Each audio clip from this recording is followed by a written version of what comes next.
పోలీసులకు ట్రైనింగ్‌లో చెప్పే పాఠాలలో కీలకమైన అంశాలు ఏముంటాయో తెలుసా? మితిమీరిన రాజకీయ జోక్యం మన పనిలో ఉండకూడదు. అవినీతి ఉండకూడదు. లాకప్‌లో పెట్టి హింసించడం ఉండకూడదు. పోలీస్ పవర్ ఉంది అనే మితిమీరి దాన్ని ఉపయోగించకూడదు. ఇటువంటివన్నీ పోలీస్ ట్రైనింగ్‌లో చెబుతూ ఉంటారట. కానీ ప్రస్తుతం మనం ఆంధ్రప్రదేశ్‌లో చూస్తే పూర్తిగా వీటికి భిన్నంగా మీరు మరీ వెనక్కి వెళ్ళక్కర్లే. జస్ట్ ఈ వారం రోజులను ఒక యూనిట్‌గా తీసుకోండి. నిన్న అనంతపురం హనీ ట్రాప్ కేసులో ఇద్దరు సీఐలను విఆర్‌కి పంపించారు వాళ్ళ పాత్ర ఉంది అని. అంతకుముందు మొన్నటికి మొన్నే అది కూడా ఒంగోలు దగ్గర పరువు హత్యతో సంబంధం ఉంది అని ఒక సీఐని విఆర్‌కి పంపించారు. ఆ పక్కనే నరసరావుపేటలో లంచం తీసుకుంటుంటే అవినీతి చేస్తుండని చెప్పి ఒక సీఐని విఆర్‌కి పంపించారు. తాజాగా విశాఖపట్నం దగ్గర ఒక సీఐని విఆర్‌కి పంపించారు. ఎస్ఐలను విఆర్‌లకు, సీఐలు విఆర్‌లకు వీళ్ళు చేసిన తప్పులకు మామూలుగా కేసులు పెట్టుకొని అరెస్టులు చేయాలి. బట్ పోలీసులు వాళ్ళని వాళ్ళు చేసుకోలేరు కాబట్టి జస్ట్ సింపుల్‌గా విఆర్‌కి అని చెప్పి పంపించేస్తారు. వాళ్ళని వాళ్ళు చేసుకోరు కదా. అండ్ వీళ్ళకి ట్రైనింగ్లు చెప్పేది ఏంది, చట్టాన్ని చేతుల్లోకి తీసుకోకూడదు. చట్టాన్ని చేతిలోకి తీసుకుంటారు, నడి రోడ్ల మీద నడిపించేస్తారు. లాకప్లో హింసించకూడదు. మొన్నటికి మనం చూసాం నంద్యాల జిల్లాలో లాకప్లో ఒక వ్యక్తి చనిపోతే 15 లక్షలు వాళ్ళ కుటుంబంతో సెటిల్మెంట్లు మాట్లాడుకున్నారని చెప్పి పత్రికల్లో కథనాలే చూసాం. తెలుగుదేశం పార్టీ పత్రికల్లోనే కథనాలు చూసాం. రోజుకో దగ్గర ఎస్ఐని విఆర్‌కి, సిఐని విఆర్‌కి పంపించారు. అంతకుముందు ఒక మహిళతో సహజీవనం చేస్తున్నాడని చెప్పి ఇంకో సీఐని విఆర్‌కి పంపించారు. పోలీసులు వీళ్ళ విధుల్లో రాజకీయ జోక్యం అనేది అసలు రాజకీయ జోక్యం కాదు, పూర్తిగా రాజకీయ నాయకుల్లాగే వీళ్ళు ఉన్నారు. చట్టాన్ని చేతిలోకి తీసుకోవడం, అవినీతి, అక్రమాలు, మితిమీరి వీళ్ళ పవర్ని ఉపయోగించి వాడుతూ ఉండడం, ఏవైతే చేయకూడదో అవన్నీ చేస్తూ ఉన్నారు.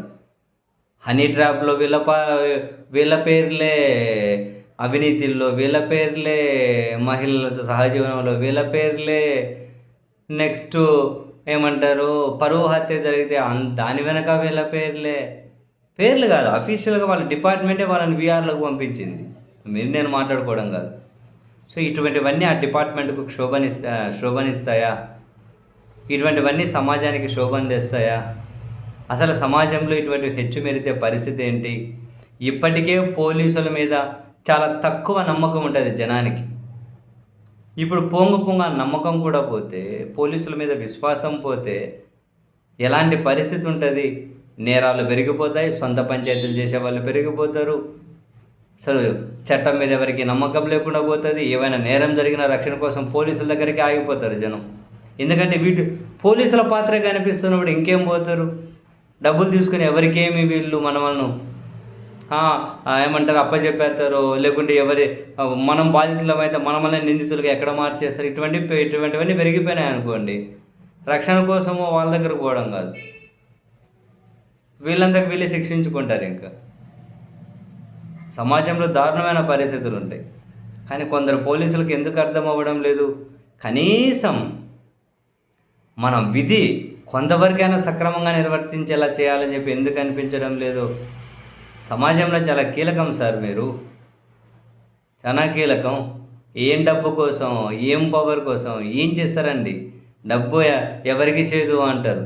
బహుశా డబ్బు ఎవరికి చేదు అంటే మొత్తం మన ప్రొఫెషన్ని, మన సమాజాన్ని కూడా పణంగా పెట్టి డబ్బు సంపాదించి సమాజం అంతా నాశనం అయిపోయిన తర్వాత డబ్బుతో ఏం చేస్తారు? డబ్బు అవసరమేనేమో అందరికీ. డబ్బు ఎవరు ఏదైనా ఆ డబ్బు కకృతి పడే విషయంలో అయినా కొంతవరకైనా లిమిట్స్ ఏమొద్దా? రాజకీయ జోక్యం ఉండొద్దు అంటే మొత్తం అదే, అవినీతి ఉండొద్దు అంటే ఎడ చూసినవే కనిపిస్తూ ఉన్నాయి. పోలీసులు మితిమీర వాళ్ళ శక్తిని ఉపయోగించకూడదు, పవర్ను ఉపయోగించకూడదు అంటే ఎడ చూసినవే కనిపిస్తూ ఉంటాయి. రాజకీయ కక్షలు రోజు ఎక్కడ దగ్గర అంటే ఈ సీఐని విఆర్‌కి పంపారు, ఎస్ఐని విఆర్‌కి పంపారు. ఇవి చదివిన జనానికి ఎట్లా వాళ్ళ మీద నమ్మకం వస్తుంది, ఎట్లా వాళ్ళ మీద గౌరవం వస్తుంది అన్నది నా ప్రశ్న. ఇవన్నీ చూస్తూ ఎట్లా వాళ్ళ జనానికి నమ్మకం వచ్చేది? ఎక్కడైనా ఇప్పుడు పోలీస్ వ్యవస్థ బాగుంటేనే ఏ సమాజమైనా బాగుంటుంది. ఆ వ్యవస్థ మీద జనానికి నమ్మకం ఉండాలంటే ఆ వ్యవస్థలో భాగస్వాములైన వాళ్ళ నమ్మకాన్ని పెంపొందించి వాళ్ళ మీద జనానికి గౌరవం పెరిగే విధంగా వాళ్ళ పనితీరు ఉండాలి. కానీ కొందరైనా కనిపించకపోతారా నిజాయితీగా, నిక్కచ్చిగా చట్టం ప్రకారం పనిచేస్తున్నామని అంటే వాళ్ళు కనిపించడమేమో కానీ అదిగో ఇటువంటి వాళ్ళు రోజు వీళ్ళు వీఆర్ పోయారు, వాళ్ళు వీఆర్ పోయారు, దీంట్లో ఈ పోలీసు పాత్ర, దాంట్లో ఆ పోలీసు పాత్ర, ఇటువంటి తగ్గాలని మనం కోరుకోవాలి. ఇంక అంతకుమించి మనం ఏం చేయగలుగుతాం?